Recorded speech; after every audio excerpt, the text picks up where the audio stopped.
જય સદગુરુદેવ. માનવ મહિમા ભાગ 91.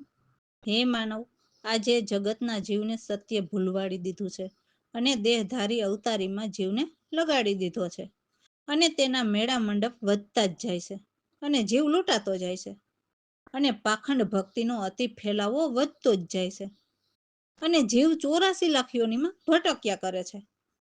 પાખંડ ભક્તિ તે મૂળની ભક્તિ નથી, તો મૂળ પછીના નામ પ્રગટ થયું, અને નામ પછીનો ફેલાવો છે. જો હાલ જોવા જાવ તો પરમાત્માના જ્ઞાનીઓની વાણીમાંથી, પોતાના મત મતાંતરથી અથવા પોતાના અધૂરા ગુરુએ ગાયેલાનો ફેલાવો શબ્દ જોતા લાગે છે. તો અજ્ઞાનીની ઓળખાણ વિશે સમજીએ તો પરમાત્માનો સત્યજ્ઞાની મેળા મંડપ કરે નહીં. બીજું, પરમાત્માનો અભ્યાસી હોય તે દેહધારી અવતારીના ધર્મની જીવની ભ્રમણા કાઢનાર હોય છે. બીજું, પરમાત્માના જ્ઞાનીઓને ખબર હોય છે કે આ સૃષ્ટિ રચનામાં જે જીવ કર્મ કરે છે તે તેને ભોગવવા પડે છે, એટલે જીવને કર્મથી ન્યારો કરવો પડે છે. પછી આ બધી ભ્રમણા ગયા પછી ત્રિપુટીનું તાળું ખોલવાની ચાવી આપે છે, જે ચાવી દેહધારી અવતારીઓ પાસે નથી, કે નથી દેહધારી અવતારીની વાત કરનાર અને સાથે સાથે આધ્યાત્મિક વાત કરનાર પાસે. 10મા દ્વાર ખોલવાની ચાવી હોય નહીં, વાતું ભલે કરે.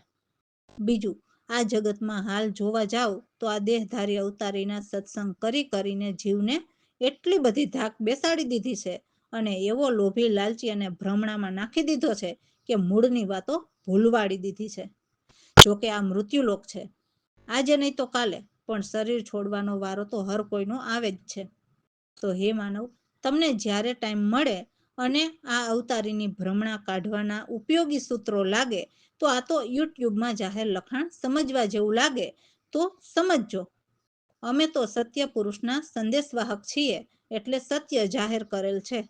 કોઈ પણ સૂત્ર ભ્રમણા કાઢવાના છે.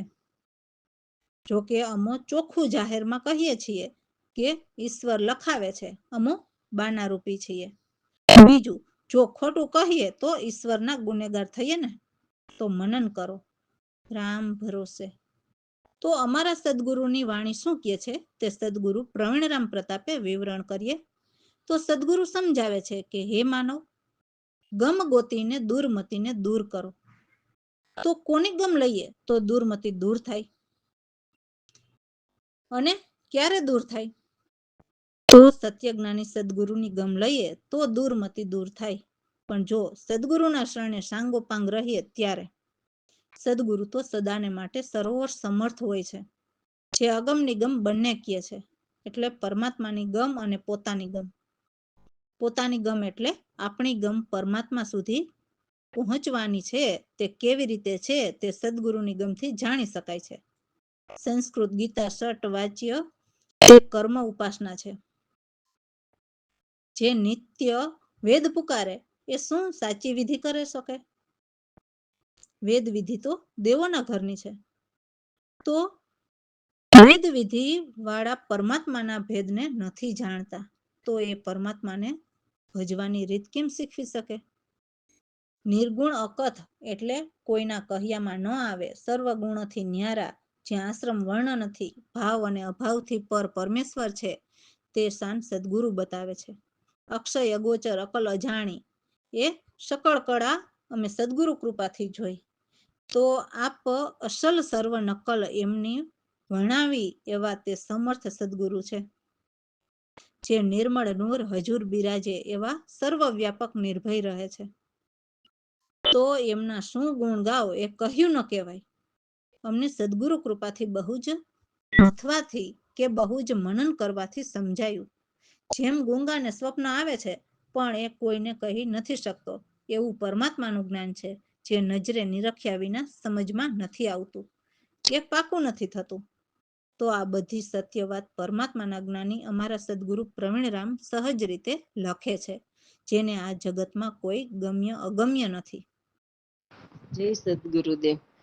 તેજો દુરામતી ગમ ગોતીને એ તો સદા સરોવર સમર્થ રે અગમ નિગમ કહે બે રે સંસ્કૃત ગીતા પૂર્વાચિયા કર્મ ઉપાસના તે નિત્ય નિત્ય વેદ પુકારે રે તે સુવિધિ કરે જોઈ રે તજો દુરમતિ ગમ ગોતીને નિર્ગુણ યકત ગુણોતી ન્યારા રે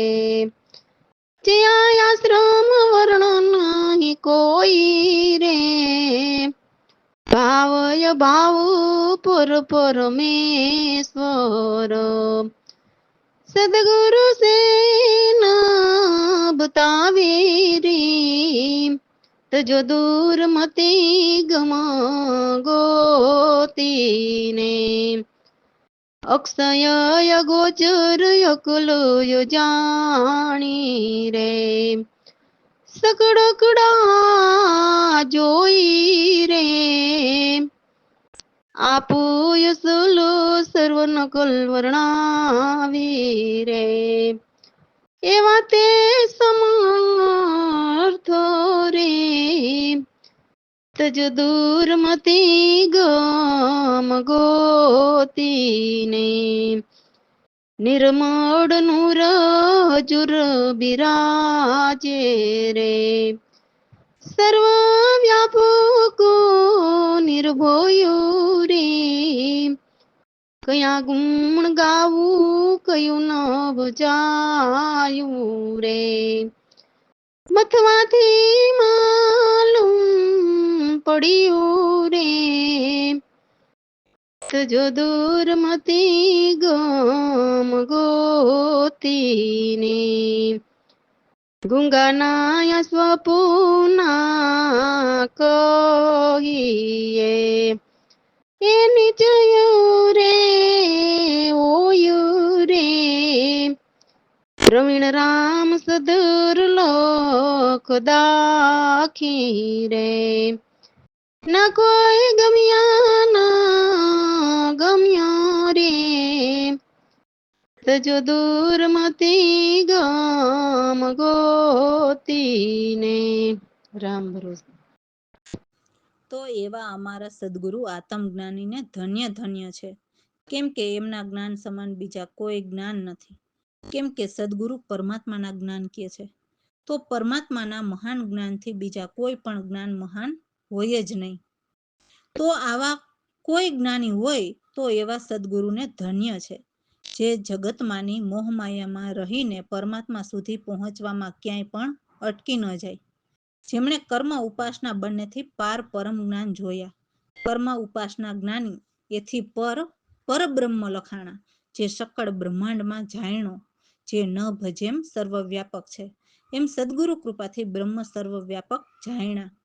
તો જ્ઞાની પુરુષ જ્ઞાનના નગારા જે પ્રગટને પુકાર કરે, જ્યાં સુધી વાદળી નભ છે ત્યાં સુધી માયા અને વેદ જ્ઞાન કહ્યા છે. તો સદગુરુ પ્રવીણરામ સત્ય કહે છે કે હે માનવ, આત્મજ્ઞાન જાણો, જે સર્વાચી અનિર્વચનીય, જેને વાંચી નથી શકાતું, નજરે નિરખીને જ જાણી શકાય છે, જેમાં કોઈ બંધન મુક્તિ કે ધોખા નથી, કે હાનિ લાભ કે કોઈ જોખા નથી. જય સદગુરુદેવ. ધન્ય ધન્ય આત્મ જ્ઞાની નહીં જ્ઞાન સમાન કોઈ, ધન્ય જ્ઞાની કોઈ જગમાં નહીં અટકે જગમગમાં. કરમ ઉપાસના બેવું જ્ઞાન પર પદ જોઈ, ધન્ય ધન્ય આત્મ જ્ઞાની નહીં જ્ઞાન સમાન કોઈ. કર્મ ઉપાસના જ્ઞાની એ પરબ્રહ્મ લખાણા, બ્રહ્મ સકળમાં જાણ્યો, જ્યાં નભ ત્યાં બ્રહ્મ પિછાણ્યો. ધન્ય ધન્ય યાતમ જ્ઞાની, નહીં જ્ઞાન સમાન કોઈ. જ્ઞાની પુરુષ નગારા, પ્રગટ કરતા પુકાર્યા. નભ નીલજિયા માયા, જ્ઞાન વેદ પરમાયવા. ધન્ય ધન્ય યાતમ જ્ઞાની, નહીં જ્ઞાન સમાન કોઈ. પ્રવીણ રામ કહે સાચું, આત્મ જાણ અરવાચી. બંધન મુક્તિ નહીં ધોખો, હાનિ લાભ નહીં જોખો. ધન્ય ધન્ય યાતમ જ્ઞાની, નહીં જ્ઞાન સમાન કોઈ. રામ ભરોસે. તો સદગુરુ કે છે કે જ્યાં નિર્ગુણ છે ત્યાં નિર્માયા, એટલે માયાના સ્થાન ત્યાં નથી, ત્યાં કોઈ કાયા નથી. જેમણે માયા અને 3 ગુણના તરુવર ઉખેડી નાખ્યા, તેમ કાયા પોતે, એટલે કાયા દેહ ન ધરવા પડે. આ કાયા એ જ માયા છે. તો એમાં ખાટા મીઠા સ્વાદ અને વિષય ફળ બતાવ્યા છે, જે માયાથી જ ભરેલા છે. જે ફળથી વૃક્ષ બને, જેમ જળ કરે હરિયાળી, એમ જીવમાં હરિયાળી થાય, અને આ સારી ક્રિયા જળથી થાય છે. એવી જ રીતે કાયા માયા ત્રિગુણ એ બધું સતગુરુ એટલે પરમાત્માએ ઉપજાવેલ છે. એ પરમ ગુરુની કૃપાથી સકળ જગ ચાલે છે. તે પ્રેરક અછાયા, એટલે નજરમાં નથી આવતા. જેમ સર્વ જગમાં જળની જેમ અનેક આકારમાં વ્યાપક એક ચેતન એક રાયા જ છે. એ ઉચ્ચ નીચ અને 14 બ્રહ્માંડથી ન્યારા સ્થાય છે. સર્વ તરુવર વિકાર લાડ ફૂલ ફળમાં સ્થાય છે. જેમ વૃક્ષને પાણી મૂળમાં નાખીએ પણ મૂળ ન દેખાય, એમ નિર્માયા છે. તો સદગુરુ પ્રવીણરામ જળ એટલે વિનાશી વસ્તુને જેમ કહીએ, જેમાં કોઈ ઉપાય ન ઉપજે, એમ દાસલાલ કહે એવા અભેદ અજાયા સદગુરુ છે. જય સદગુરુદેવ. ગુરુજી નિર્ગુણ નિર્માયા, 3 ગુણ ત્યાં દેખાઈ. નહીં કોઈ કાયા રે, માયા જેમ તરુવર ત્રિગુણ નાખ્યા. પોતે તેમ કાયા, ખાટા મીઠા સ્વાદ વિષય ફળ. એવા બતાવ્યા ગુરુજી નિર્ગુણ નિર્માયા. જે જડથી વૃક્ષ થાય છે, જડ કરે હરિયાળી. જડ કરે હરિયાળી, તરવર આપે સારા ફૂલ ફળો. જડથી સર્વ ક્રિયા રે, ગુરુજી નિર્ગુણ નિર્માયા. એવી જ રીતે કાયા માયા ત્રિગુણ, સતગુરુ એ ઉપજાવ્યા રે. ગુરુની સતાથી સકળ જગ ચાલે, તે પ્રેરક છાયા. ગુરુજી નિર્ગુણ નિર્માયા, જલ જ્યાં વ્યાપક સર્વ વિશ્વમાં, ચેતન રાય રે. ઊંચા નીચે અને 14 તબકાથી, ન્યારા સ્થાય ને રે. ગુરુજી નિર્ગુણ નિર્માયા. તરુવર વિકાર લાડ ફૂલ ફળ તરુમાં સ્થાય રે જલમાં તરુ મૂળ ન દેખે તે નિર્માયા ગુરુજી નિર્ગુણ નિર્માયા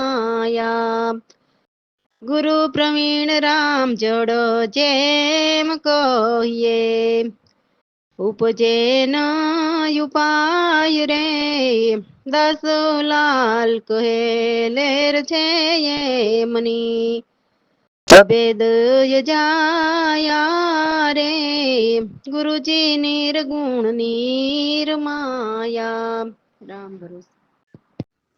તો મને મારા સદગુરુએ એવો જ્ઞાનનો અમૃત પ્યાલો ભરપૂર પાયો જેથી આઠે પહોર મને રામ નામની ખુમારી ચઢી એવી ધૂનમાં ધ્યાન લગાવી જેથી સુરતા સુહાગણ સખી જાગી અને મન પણ સમતા ઘરે આવ્યા એટલે મન સ્થિર રહ્યા. 5 ક્લેશ અને બુદ્ધિને પણ પરહર્યા એટલે ત્યાગ્યા અને બસ એક નિર્ગુણનો જ નશો ચઢાવ્યો. સદગુરુ કહે છે કે ચિત્ત ચંચળને ચોક્કસ નિશ્ચય કર અને અશુદ્ધ અહંકારને ઉઠાવીને ભગાવો. આત્મમાં પરમાત્મા ઓળખો એ જ એક સ્વરૂપ સદા રહેલા છે. તો સદગુરુ જ્ઞાનના એવા મતવાલા અમૃત પ્યાલા પીવાથી રામ રીઝાયા જેથી જન્મ મરણના માર્ગ પણ ભૂલાયા અને સહજ આનંદ સુખ થયા. તો અમે એવા પ્યાલો ગુરુ કૃપાથી પીધો જેથી સ્થિર કેવળ પદ સ્થાપ્યા. સદગુરુ પ્રવીણરામ જસધારી દાસલાલ સમાયા. રામ ભરોસે. જય સદગુરુદેવ. એ અમૃત પ્યાલો મને ગુરુએ ભરપૂર પાયો આઠે પોર મને ચડી ખુમારી ધૂનમાં ધ્યાન લગાવી અમૃત પ્યાલો મને સદગુરુએ ભરપૂર પાયો સુરતા સુહાગણ સતી જાગી મન સમતા ઘરે આવ્યો 5 કલેશ બુદ્ધિ પર રહ્યા નિર્ગુણ ના સોચડાયો અમૃત પ્યાલો મને ગુરુએ ભરપૂર પાયો ચિત્ત ચંચળ નિશ્ચય કર ચોક્કસ અશુદ્ધ અહંકાર ઉઠાવ્યો આત્મા પરમાત્મા ઓળખ સદા સ્વરૂપ સદાઈ હે અમૃત પ્યાલો મને ગુરુએ ભરપૂર પાયો પીતા પ્યાલા મતવાલા રસના પ્યાલાથી રામ રીઝાયો જન્મ મરણના માર્ગ બોલો સહજ આનંદ સુખ પામ્યો અમૃત પ્યાલો મારા ગુરુએ ભરપૂર પાયો પ્યાલો પીધો ગુરુ કૃપાથી સ્થિર પદ કેવળ સ્થપાયો પ્રવીણ રામ પ્રભુ જસ ધારી દાસલાલ એ માસમાયો અમૃત પ્યાલો મને ગુરુએ ભરપૂર પાયો હે અમૃત પ્યાલો હો મને ગુરુએ ભરપૂર પાયો રામ ભરોસે.